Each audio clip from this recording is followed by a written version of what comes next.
చెడు అలవాట్లు సరదా కోసం పట్టుకుంటారు, సరదా కోసం అలవాటు పడతారు. కానీ ఆ వ్యసనము, ఆ చెడు అలవాటు బంధించేస్తుంది మనిషిని. మనస్సు బంధకాల్లోనికి వెళ్ళిపోతుంది. తానే ఒకరోజు మారుదాం అనుకున్నా, మంచిగా తిరుగుదాం అనుకున్నా తిరగలేకపోతా ఉన్నాడు, మారలేకపోతా ఉన్నాడు. పాపము, వ్యసనము, చెడు అలవాట్లు మనిషిని ఆ రీతిగా బంధిస్తాయి. అయితే శుభవార్త, ఒకవేళ ఏ యవ్వన బిడ్డ అయినా ఇప్పుడు చెప్పబడినట్లుగా ఏ మనుష్యుడైనా వ్యసనాలతో దీని నుంచి నేను బయట పడలేకపోతున్నాను, దీనిలో నుంచి నేను విడుదల పొందుకోలేకపోతున్నాను, నేను దీని నుంచి బయటపడితే బాగుంటుంది, సంతోషంగా ఉంటాను కదా, నా భార్య పిల్లలతో మంచిగా ఉంటాను కదా అని అనుకునేవారైతే శుభవార్త, వ్యసనాల నుండి, చెడు అలవాట్ల నుండి నిన్ను, ప్రతి మనిషిని విడిపించడానికి యేసుక్రీస్తు ప్రభువారు వచ్చారు.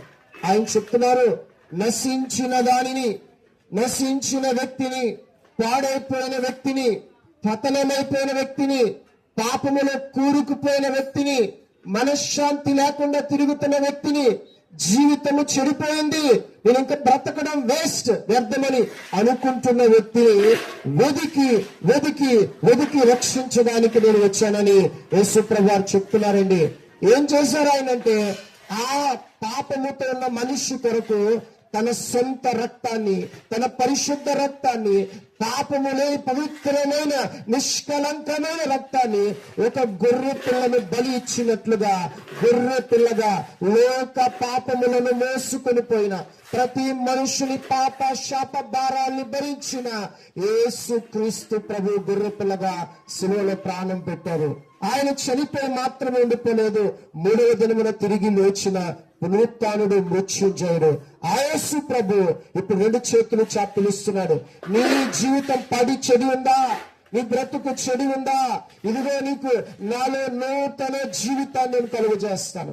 దొంగలి పురుగు వంటి అసహ్యకరమైన జీవితాన్ని సీతాకోక చిలుక వంటి అద్భుతమైన అందమైన జీవితంగా నేను మారుస్తాను. క్రొత్త జీవితాన్ని నీకు ఇస్తాను, క్రొత్త సృష్టిగా నిన్ను మారుస్తానని యేసుక్రీస్తు ప్రభువారు పిలుస్తా ఉన్నారు.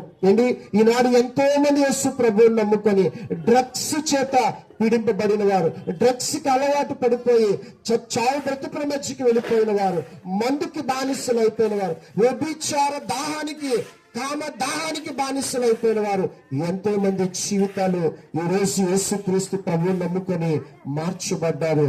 జీవితాలు సరిచేయబడ్డాయి. క్రొత్త జీవితాన్ని ఆనందముతో